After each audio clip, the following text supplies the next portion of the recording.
حضرت ابو جعفر امام محمد باقر علیہ السلام کا فرمان مبارک ہے کہ امام حسین علیہ السلام نے شب عاشورہ اپنے اصحاب سے خطاب فرمایا،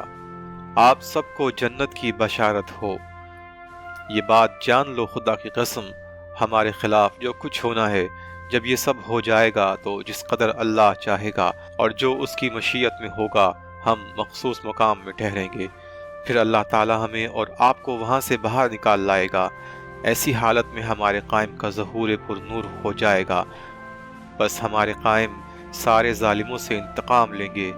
اس وقت میں خود اور آپ سب ان ظالموں کو ہتھکڑیوں، بیڑیوں اور زنجیروں میں جکڑا ہوا دیکھیں گے، اور ہم انہیں مختلف عذابوں میں مبتلا مشاہدہ کریں گے۔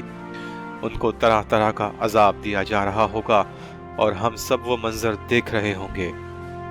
سوال ہوا، یا ابن رسول اللہ صلی اللہ علیہ وآلہ وسلم، آپ کے قائم کون ہیں؟ امام علیہ السلام نے فرمایا، وہ میرے بیٹے محمد بن علی الباقر کے 7ویں فرزند ہمارے قائم ہیں، اور وہ حجت ہیں جو حسن ابن علی بن محمد بن علی بن موسیٰ بن جعفر بن محمد ہیں، اور میرے بیٹے علی کے فرزند ہیں، اور وہ ہمارے قائم میں ایک لمبی مدت کے لیے غائب ہوں گے،